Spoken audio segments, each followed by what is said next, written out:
অন্য ধর্মের যারা দেশে আছেন আপনাদেরকে আমরা দাওয়াতের উদ্দেশ্যে বলছি। এই যে বিশাল অনুষ্ঠান চলে গেল আপনার, আপনি কি দেখেছেন এই অনুষ্ঠানে আপনারা যাদের সামনে মাথা নত করলেন, যেদিন ওরাই দশমীর দিনে তাদের দেবতাকে ডুবিয়ে দেয়, তাদের মূর্তিকে, তাদের ভগবানকে ডোবায়, ওই দিন আমি ছিলাম সিরাজগঞ্জে। মাহফিলের গেট আর পূজার গেট একেবারে পাশাপাশি। আমি মনে করলাম একটু দেখার জন্য হলে যাই, কারণ বৃষ্টিতে নষ্ট হয়ে গেছে, কিছু মানুষ সামনে বসে আছে। মাহফিলে যাওয়ার রাস্তা আবার পেছন দিয়ে যাওয়ার সময় আমি বললাম নিয়ে যান, আমি একটু দেখি ওদের পেছনের অবস্থা কি।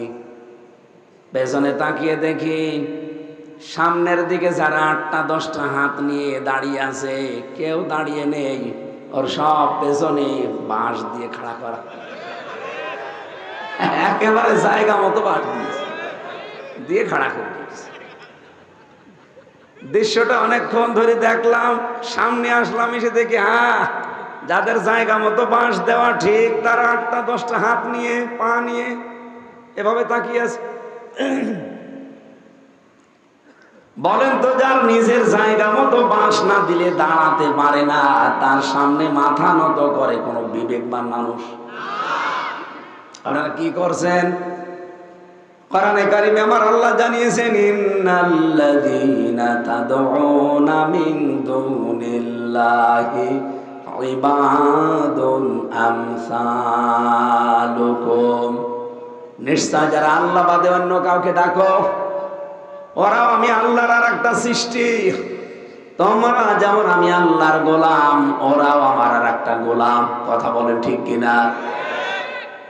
যাদের সামনে আজ বিবেক থাকার পরেও কাজে লাগাও না, মাথা নত করে বসে আছো, ইয়া আইয়ুহান নাস দরিবা মাসালুন ফাসতামিউ লা ইন্নাল্লাযীনা তাদউনা মিন দুনিল্লাহি লা ইয়াখলুকু যুবাবান ওয়া লাউ ইজতামাউ লা ওয়া ইয়াসলুবুহুমুয যুবাবু শাইআন লা ইয়াস্তানকিযুহু মিন ضعفাত তালিব ওয়াল মাতলুব। শব্দ এক একটা ওজন কত টের পাচ্ছেন? আল্লাহ বলেন, হে পৃথিবীর মানুষেরা, ইন্নামা মাসালুন ইয়া আইয়ুহান নাস দরিবা মাসালুন ফাসতামিউ লা। উদাহরণ আল্লাহ কিভাবে সেট করেছেন, যাদেরকে ডাকো আমি আল্লাহ বাদ দিয়ে, ওরা কি তোমার কথা শুনতে পায়?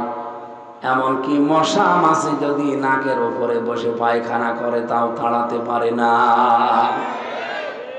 দফাত তালিব ওয়াল মাতলুব, যারা তলব করে এবং যার কাছে তলব করা হয়, এই দুইটাই কত দুর্বল। আপনারা যারা চাচ্ছেন সাহায্য, আপনারা যেমন দুর্বল, যার কাছে সাহায্য চাওয়া হচ্ছে ওইটা আরো দুর্বল। কথা বলে না কেন? আমার মনে হয় এরপরে আর বিবেকবান মানুষের জন্য কিছু বলার থাকে না। আমি এটা শুধুমাত্র এই কয়জন মানুষের সামনে না, এই আওয়াজ যত দূর যাচ্ছে, সারা বিশ্বে যেখানে আওয়াজ পৌঁছাচ্ছে, সবাইকে উদ্দেশ্য করে বলছি, মূর্তি বোঝা এটা একটা অসারতা, মিথ্যা কল্প কাহিনী ছাড়া কিচ্ছু না। এর কোনো ভিত্তিও হিন্দু ধর্মে নেই। আপনি হিন্দু ধর্মের গ্রন্থ পুরো পড়ে দেখবেন, মানুষ হয়ে কোনো মাটির তৈরি করা দেবতার সামনে মাথা নত করবে, এর ভিত্তি পাওয়া যায় কিনা? এগুলো ওদের নিজেদের বানানো ইবাদত। আমরা এই মাটির সামনে মাথা নত করি না, মাটির মালিক যিনি, তার সামনে আমরা আত্মসমর্পণ করি। এই জন্য আমাদের নাম কি? মুসলিম। বলেন বলেন। যে কথাটা তুলতে চেয়েছিলাম এখান থেকে, জাতির পিতা ইব্রাহিম আলাইহিস সালাম জাতির লোকদেরকে বললেন, হে আমার জাতির লোকের, আমি ভয় পাবো কি করে? আমি তো আল্লাহর একাত্মবাদ প্রতিষ্ঠার জন্য চেষ্টা চালাই, যার পক্ষে দলিল আছে। আল্লাহ আমার উপরে সহিফা নাজিল করেছে, আর তোমরা যাদের কথা বলো একটারও কোনো দলিল নেই। এটা দিয়ে বাংলাদেশের সাথে এখন ইব্রাহিম নবীর সন্তান এবং নমরুদের সন্তান ভাগ হয়ে যাবে। নমরুদের সন্তান যারা, তারা মানুষের তৈরি করা নিয়ম নীতি কায়েম করার জন্য চেষ্টা চালাবে। এইটাই তাদের কাছে যুদ্ধ, এইটাই জিহাদ, এইটাই সংগ্রাম, এইটাই তাদের চেতনা। এক কথা বলেন এখানে। কিন্তু ইব্রাহিমের সন্তান যারা, তারা এই পৃথিবীতে আল্লাহর একাত্মবাদ প্রতিষ্ঠার জন্য চেষ্টা চালাবে। দেখবেন প্রতিটি মানুষ যখন ইব্রাহিম আলাইহিস সালামের শেখানো এই দোয়াটা পড়ে নামাজে দাঁড়ায়, যদিও আমরা অনেকে মনে করি এটা যাই নামাজের দোয়া না, এটা আল্লাহু আকবার বলার পরে পড়া লাগে। ইন্নী ওয়াজ্জাহতু ওয়াজহিয়া লিল্লাযী ফাতারাস সামাওয়াতি ওয়াল আরদা হানিফা ওয়া মা আনা মিনাল মুশরিকিন। রব্বুল আলামিন বলেন, জাতির পিতা ইব্রাহিম জাতির কাছ থেকে মুখ ফিরিয়ে বলেছিল, আমার এই চেহারা বলতে শুধু এই 3.5 হাত বডি না, মানব জীবন চালাতে যা লাগে সবগুলো এখানে অজহনের ভেতরে শামিল। আমার সন্তানাদি এখানে অজহন, আমার সম্পদাদি এখানে অজহন, আমার ক্ষমতা এখানে অজহন, আমার যে চেয়ারে আমি বসে আছি এই চেয়ারটা আমার অজহন। সবগুলোকে আজ আমি ঘুরিয়ে দিলাম ওই আল্লাহর দিকে, যিনি আকাশ আর জমিনের উদ্ভাবক। আমি লোক দেখানোর জন্য এটা করি না, হানিফা, আমি মন থেকে এটা করছি একনিষ্ঠভাবে, ইখলাসের সাথে। ওমা আনা মিনাল মুশরিকিন। জাতির লোকেরা এই কথাটা জেনে রাখো, আমি কিন্তু মুশরিক না, শিরিক করি না। আমার প্রশ্ন হচ্ছে, তিনি সর্বশেষে কথা কেন বললেন যে ওমা আনা মিনাল মুশরিকিন? আমি মুশরিক না, আমি কিন্তু শিরিক করি না। এদের ব্যাখ্যা পড়তে গিয়ে সূরা শূরা 13 নম্বর আয়াতের শেষের আগের অংশটা আমি মিলিয়েছি। এই এদিকে তাকান, খুব গুরুত্বপূর্ণ বিষয়। আজ বাংলাদেশে আল্লাহর আইনের কথা বললে যাদের কাছে ধান্দাবাজি মনে হয়, যাদের কাছে দুনিয়ার কাজ মনে হয়, যাদের কাছে রাজনীতি মনে হয়, তাদেরকে বলছি সূরা শূরা 13 নম্বর আয়াতের শেষের আগে আছে, কাবুরুন আলাল মুশরিকিনা মা তাদউহুম ইলাইহি। হে নবী, আপনি তাদেরকে যেদিকে ডাকেন, আসো আল্লাহর দিন কায়েম করি, আল্লাহর বিধানে জমিনে বাস্তবায়ন করি, এ কথা শুনলে সবচাইতে বেশি মন খারাপ হবে, খারাপ লাগবে, রাগ করবে যারা মুশরিক তাদের। আপনি কি মুশরিক না? আপনি নিজে বলছেন যে আমি মুশরিক না, অথচ মুশরিকের আচরণ করছেন আপনি আমার সাথে। বলেন তো, সেই কুষ্টিয়া থেকে পর্যন্ত এই 200 কিলোমিটারের উপরে আমি এসেছি আমার বাবার আইন এদেশে কায়েম করার কথা বলতে। বলেন বলেন, আল্লাহর আইনের কথা বললে আপনার কাছে রাজনীতি মনে হয়, আপনি অবশ্যই যে কোনো ভাবে শিরিক করছেন। আর শিরিক করলে মানুষ হয়ে যায় মুশরিক, আর মুশরিকের কাছে আল্লাহর আইন ভালো লাগে না। এবার এই দেশে যারা আল্লাহর বিধানের কথা কায়েম করতে বললে রাগ করে, মন খারাপ করে, আপনি বিশ্বাস করতে পারেন সেই লোকটা শিরিক করছে, হয়তো টের পাচ্ছে না, যে কোনো ভাবে তার দ্বারা শিরিক হচ্ছে, আর শিরিক হলেই লোকটা মুশরিক। মুশরিকের কাছে খারাপ লাগবে।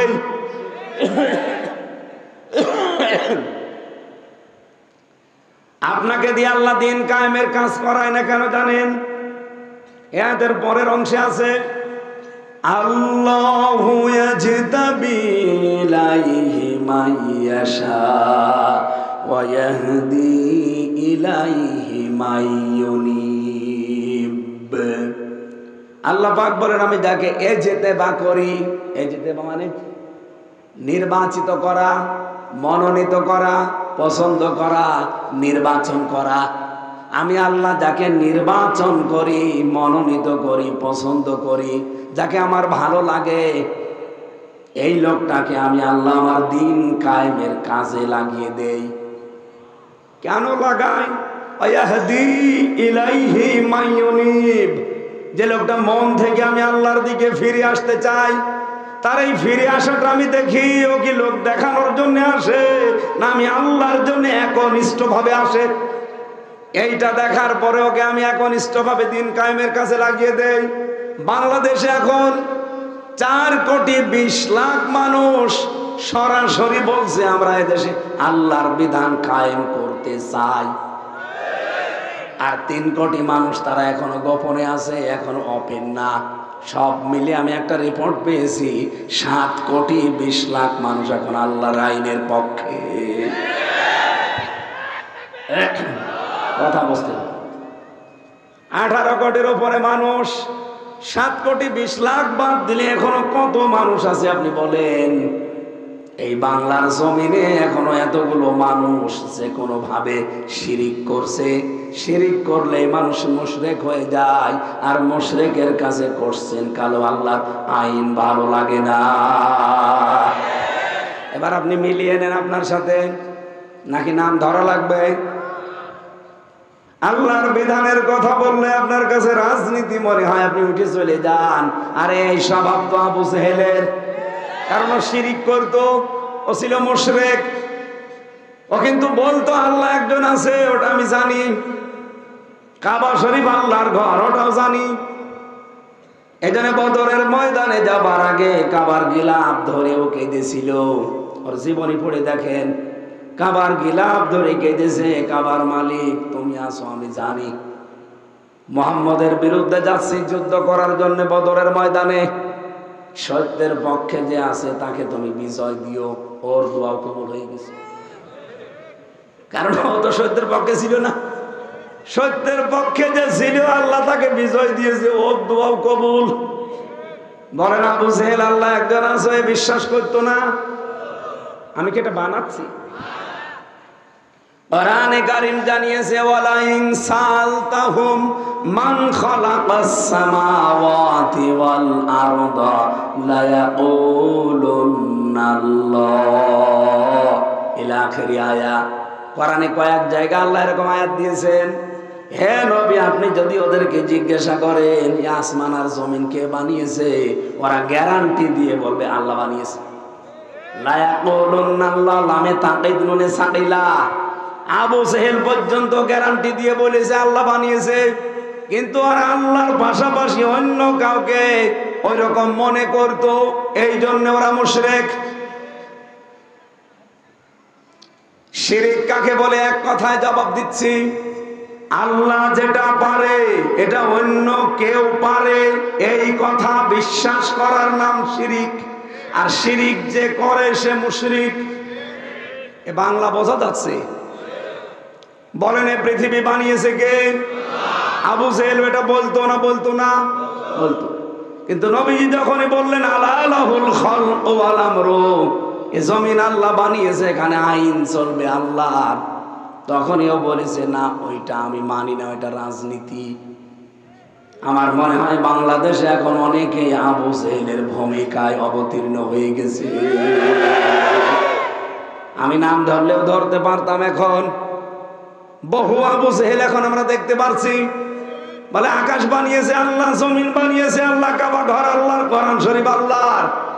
কিন্তু যখনই বলা হয় এর ভেতরে 500 আইন আছে, এগুলো আসে না আমরা ব্যক্তিগত জীবন থেকে আন্তর্জাতিক জীবন পর্যন্ত এগুলো প্রয়োগ করি, কায়েম করি, প্রতিষ্ঠা করি, তখনই কেমন যেন মুখ কালো হয়ে যায় মুশরিকদের মতো। হযরত ইব্রাহিম এমনি কথা বলেন নাই, ওমা আনা মিনাল মুশরিকিন, আমি কিন্তু শিরিক করি না, আমি মুশরিক না। ও ঢাকাবাসী, এখান থেকে আমাদের ইব্রাহিমের সন্তান হিসেবে শিক্ষা নেওয়া দরকার। প্রতিদিন আপনি যত ওয়াক্ত নামাজ পড়বেন, যত ওয়াক্ত নামাজ পড়বেন, যত রাকাত নামাজ আপনি দুনিয়ায় পড়েন, দেখবেন প্রতি 2 রাকাতের আগে এইটা কিন্তু বলা লাগে। এটা সহিহ হাদিস দিয়ে প্রমাণিত। আপনি তাকবীরে তাহরিমা দেওয়ার পরে প্রথমে এইটা পড়বেন, ইন্নী ওয়াজ্জাহতু ওয়াজহিয়া লিল্লাযী, এরপরে সুবহানাকাল্লাহুম্মা। আর আমরা অনেকে এটা যায় নামাজের দোয়া মনে করি, পড়ি না, ছেড়ে দেই। প্রতিদিন 5 বার নামাজ পড়েন, এ কথাটা মুখ দিয়ে আল্লাহ এমনি বের করে নিচ্ছে মনে করেন। কত গুরুত্বপূর্ণ কথা চিন্তা করতে পারেন। এই জমিনে যদি আল্লাহ নিরাপত্তা দিতে চাই, দুইটা জিনিস দেখে। এদিকে তাকান, আমাদের দেশে এখন নিরাপত্তা আছে? এক কথা বলা লাগবে। আমি এই আশুলিয়া থেকে কুষ্টিয়া এই 210 কিলোমিটার যেতে আমার মনের ভেতরে কত রকমের ভয়। কি আমি নিরাপদে যাবো এই গ্যারান্টি আমার আছে? নেই। কোরআনে কারীম জানিয়েছে ওয়ামান দাখালাহু কানা আমিনা। সূরা আলে ইমরানের 97 নম্বর আয়াতের মাঝের অংশে আছে, রব্বুল আলামিন বলেন, আমার এই হারামের ভেতরে যারা প্রবেশ করবে আমি আল্লাহ তাদের নিরাপত্তা দিয়ে দেই। আওয়ালাম ইয়ারাউ ইলাল আরদি আওয়ালাম ইয়ারাল্লাযিনা, হে নবী আপনি কি দেখেননি ওই জায়গাটা হারামান আমিনাই ওয়ায়াতাখাত্তাফুন নাসু মিন হাওলিহিম, আমার হারামের যে অংশটা এটা পুরাটাই নিরাপত্তা বেষ্টিত, অথচ এর আশপাশে তাকান সেখানে কিন্তু মারামারি, সেখানে কিন্তু বিভিন্ন রকমের অপকর্ম হচ্ছে। আমার হারামের এরিয়ার ভেতরে কোনো রকমের সমস্যা নেই, পুরা জায়গাটা নিরাপত্তা দিয়েছে কে? আমার প্রশ্ন, আল্লাহ হারামের এরিয়া প্রায় 2.5 কিলো 3 কিলোমিটার যারা গেছে, হারামের এরিয়া শুধুমাত্র আপনাদের এই মসজিদের এতটুকু না, 2.5-3 কিলোমিটার এরিয়া মিলে এ বিশাল এরিয়ার ভেতরে প্রবেশ করলে আপনি শান্তি স্বস্তি নিরাপত্তার চাদরে বেষ্টিত। এটা দিচ্ছে কি সরকার না আল্লাহ? কেন দিয়েছে? দুইটা জিনিস আল্লাহ বলেন সেখানে পাওয়া যায় না, এই জন্য আমি আল্লাহ এই জায়গাতে নিরাপত্তা দিয়ে দিয়েছি। 1 নাম্বার, এখানে যে মানুষগুলো আসে ঈমান ছাড়া এখানে আসতে পারে না। কি কথা বলেন? এখানে আপনি লেখা আছে যে এখানে মুসলিম ছাড়া গয়রে মুসলিম প্রবেশ করা নিষেধ, তার মানে ঈমান নিয়ে আপনাকে আসা লাগবে। 2 নম্বরে, এই এরিয়ার ভেতরে আপনি কোনো শিরিক পাবেন না। কোরআনে কারীমের সূরা আনামের 82 নম্বর আয়াতের পরেরটা দেখবেন, আল্লাহ পাক বলেন, আল্লাযীনা আমানু ওয়া লাম ইয়ালবিসু ঈমানাহুম বিযুলমিন উলাইকা লাহুমুল আমন।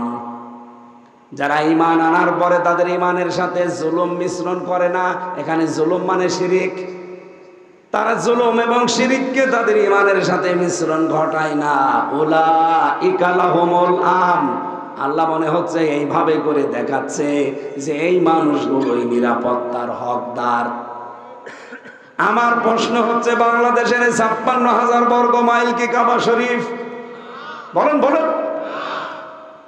এরিয়াকে যদি এখন নিরাপত্তার বেষ্টনী দিতে হয়, বাংলাদেশে শিরিক করা চলবে? আরো জোরে বলেন। শিরিক আমরা যারা করছি না করব না, কেউ যেন না করে। 2 নম্বরে, আমাদের ঈমানের সাথে অন্তত যেন কোনো জুলুম এবং শিরিক মিশ্রণ না ঘটে। এই কথা প্রতিদিন আপনার মুখ দিয়ে আল্লাহ কত শতবার বের করে নেয়, বল যে আমি মুশরিক না, আমি শিরিক করি না। এই কথাটার উপরে আপনি অটল থাকতে পারলে আল্লাহ আপনার উপরে খুশি হয়ে যাবে, কারণ সব গুনাহ আল্লাহ মাফ করে দিলেও দিতে পারে, শিরিক মাফ হবে না। এত বড় জুলুম এটা আল্লাহর সাথে। তাহলে শিরিক করে আপনি ভয় পাচ্ছেন না দেশে, আর আমি আল্লাহর একাত্মবাদ প্রতিষ্ঠা করতে গিয়ে ভয় পাবো। আপনি মনে করেন, কি মনে করেন আপনি? এই জন্য ইব্রাহিম নবী বলেছে, ওয়া কাইফা আখাফু মা আশরাকতুম, কি করে আমি ভয় করব? তোমরা শিরিক করে ভয় পাও না, আর আমি আল্লাহর আইনের পক্ষে কথা বলে ভয় পাবো, এটা কোশ্চিন কালো সম্ভব না। তাহলে কাইফা ব্যবহার করা হয় কোন সময়? যেই কথাটা আল্লাহ বিশ্বাস করতে চান না তখন। এরকম কোরআনে কারিমে 19 জায়গায় পাবেন আপনি। আমি যেটা বলতে চেয়েছিলাম, কিয়ামতের দিন আল্লাহ পাক বলেন কেমন হবে তখন, যখন হে নবী আপনাকে আমি আল্লাহ সাক্ষী বানাবো। আজকের মাহফিলের মুরব্বির নাম কি? মোতাহার সাহেবকে আল্লাহ মনে করেন কিয়ামতে তার সামনে দাঁড় করাবে। আল্লাহ নিজে চেয়ারে বসে বিচারকের ভূমিকায় আছে। আপনি একটু নিজেকে দাঁড় করান তো ওই জায়গায়। আল্লাহর সামনে আপনি দাঁড়িয়ে আছেন। আল্লাহ পাক বলেন আমার নবীকে ডান দিকে বা বাম দিকে আমি দাঁড় করাবো সাক্ষী হিসাবে। সে সাক্ষী দেবে, তার সাক্ষীর উপরে ভিত্তি করে আমি আল্লাহ বিচার করব। এই যে দৃশ্যটা আল্লাহ এইটাই ফুটিয়ে তুলেছেন আয়াতে, যে কেমন হবে তখন, কি দৃশ্য তৈরি হবে বল মোতাহার। আল্লাহর সামনে তুমি দাঁড়িয়ে আছো, নবীজি তোমার সাক্ষী। এখন আমার প্রশ্ন, এই পৃথিবীতে এখন নবীজি আছে? বলেন বলেন, কি আছে? না, আপনি বোঝেননি। আমি নিজেই প্রথম কয়েকবার পড়ে বুঝি না, আর আপনি একবারে বুঝে ফেলবেন। এটা ডিপলি বিষয়, গভীরে যাওয়া লাগবে। এবার আপনাদেরকে আমি যে আয়াত পড়েছিলাম, আমি আয়াতের তাফসিরের দিকে যেতে চাচ্ছি একটা মাত্র কারণে।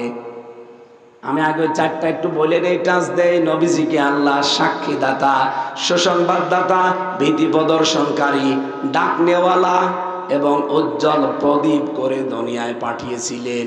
এই পাঁচটা নাম আল্লাহ কাফেরদের দেওয়া নামের এগেনস্টে ব্যবহার করেছেন। বলেন সুবহানাল্লাহ। তার প্রথম নামটা তিনি সাক্ষীদাতা।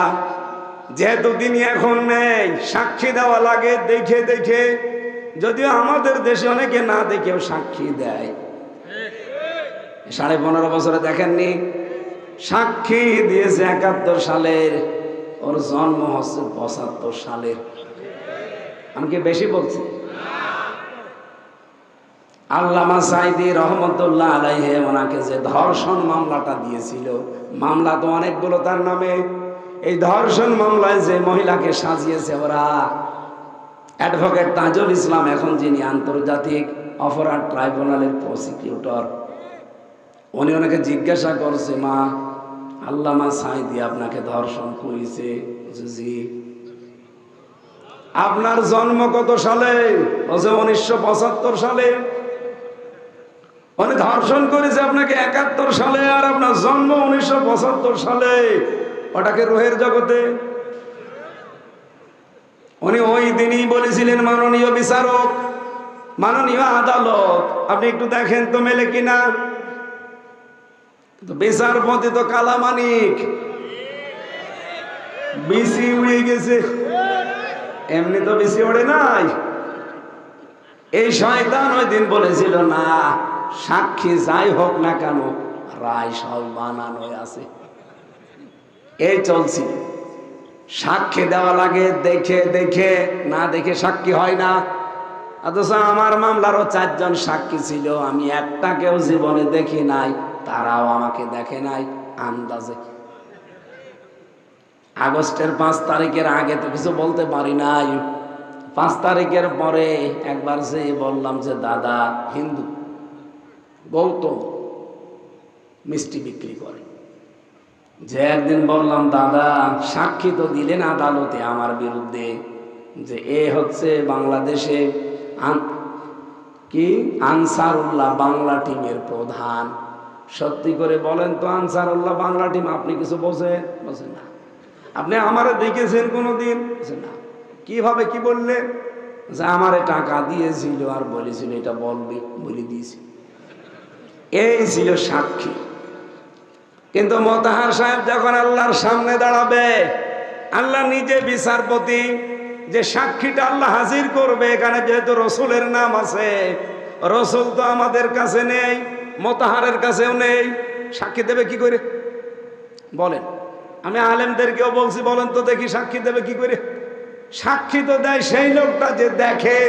উনি তো দেখেইনি, 1500 বছর আগে উনি বিদায় নিয়েছে, কি করে সাক্ষী দেবে? আয়াতের আধুনিক তাফসির দেখবেন। এই জন্যে আমি তাফসির মাহফিলে আলেমদেরকে আসতে বলি, আপনি আধুনিক তাফসির দেখবেন। নবীজি এই হাদিস আমি যেটা পড়েছিলাম, আনা খাতামুন নাবিয়্যিন লা নাবিয়্যা বাদি, আমি শেষ নবী, আমার পরে কোন নবী রাসূল দুনিয়ায়। বলেন বলেন। কিন্তু হাদিসটা শেষ হয়নি, এখনো 3-4 লাইন আছে। নবীজি বলেন, আল উলামা ওয়ারাসাতুল আম্বিয়া, এ পৃথিবীতে যারা আলেম তারা আমি নবীর ওয়ারিস, উত্তরাধিকারী, নায়েবে রাসূল। আমি বিদায় নিলাম ঠিক, কিন্তু আমার নায়েব রেখে গেলাম আমার স্থলাভিষিক্ত। এই আলেমরা যখন থাকবে, ওই জামানায় যে উম্মত উল্টা পাল্টা কাজ করবে, আলেমরা হবে তার সাক্ষী। সুতরাং হাফিজুর মাওলানা নামের আগে আলেম লেখা আছে। উনি এলাকায় যারা বসবাস করেন তাদের জন্য কিয়ামতের দিন উনি সাক্ষী হবে। ওনাকে আল্লাহ তার ডান পাশে বাম পাশে দাঁড় করাবে, জিজ্ঞাসা করবে, হাফিজুর এই লোকটা কেমন ছিল বল। যেহেতু রসুল নেই, উনি রসুলের নায়েব। এই কথা বলছে না কেন? এখন হাফিজুরের মতো যারা মাওলানা আমরা আছি, বগল বাতাসি কাজ হয়েছে, যার তার বিরুদ্ধে বলবো। এখন মাওলানা আবার মাওলানার মতো হওয়া লাগবে তো। মাওলানা যদি হয় ফরুদ্দিন মাসুদের মতো, ওর বিরুদ্ধে তো সাক্ষী দেবে। এক কথা বলছে না, মাওলানা হওয়া লাগবে মাওলানার মতো। এখন মাওলানা কারা? ইমাম ইবনে তাইমিয়া রাহমাতুল্লাহ আলাইহি বলেন, তিনটা আগুন যার ভেতরে পাওয়া যাবে সেটা হচ্ছে আলেম, যাদেরকে আমরা মাওলানা বলে ডাকি। এক নম্বরে ওটা দুনিয়াতে যতদিন আছে আল্লাহর কালাম নিয়ে সে ব্যস্ত থাকবে, গবেষণায়। আজ আছে কোরআন নিয়ে গবেষণা করার মতো আলেম নেই। দুই নম্বরে আল্লাহর ইবাদতে নিজেকে মগ্ন রাখবে। কই ইবাদত তো আমরা পাই না, খালি নামাজ পড়া, রোজা রাখায়, কালো জুব্বা গায়ে দেওয়া ইবাদত না। খায়রুন নাস মাইয়ানফাউন নাস, উত্তম মানুষ আল্লাহর কাছে ওইটা যার দ্বারা মানুষের উপকার হচ্ছে এবং হবে। নবীজি কিন্তু খায়রুন নাস বলার পরে মাই ইয়ানফাউন নাস দিয়েছেন। ইয়ানফাউ মোজারে, বর্তমান ভবিষ্যৎ, প্রেজেন্ট ফিউচার। ইয়ানফাউন নাস না বলে যদি বলতেন ইয়ানফাউল মুসলিমুন, যারা মুসলমানের উপকার যারা করে, এই মানুষগুলো দুনিয়ায় উত্তম না। ইয়ানফাউন নাস, যারা মানুষ হয়ে মানুষের উপকার করছে, ভবিষ্যতেও করবে। আল্লাহর নবীর ভাষায় আল্লাহর কাছে তারা শ্রেষ্ঠ মানুষ। তাহলে ইবাদত হবে মানুষের উপকার যারা করে, এটা সর্বশ্রেষ্ঠ ইবাদত। কথা বলেন না কেন? আমার তেলাওয়াত কিন্তু আয়াতের একটা ব্যাখ্যায় দেখবেন এই পয়েন্টটা আসবে। এদিকে তাকান। 3 নম্বরে সে আল্লাহর নিষিদ্ধ কাজগুলো সাধ্য মতো ছেড়ে দিয়ে চলার চেষ্টা করবে। এই 3টা গুণ যার ভেতরে আছে সে হচ্ছে আলেম। এই আলেম কিয়ামতের দিন মুতাহারের পক্ষে বিপক্ষে সাক্ষী দেওয়ার জন্য দাঁড়িয়ে যাবে। আমি আশা করি কথা বোঝাতে পেরেছি। সুতরাং আলেমদের সাথে আপনি চিন্তা ভাবনা করে চলবেন, যদি প্রকৃত আলেম হয়ে থাকে। আর যদি আলেম নামেও জালেম হয়, ওরই বিচার করবে কে? আমরা সূরা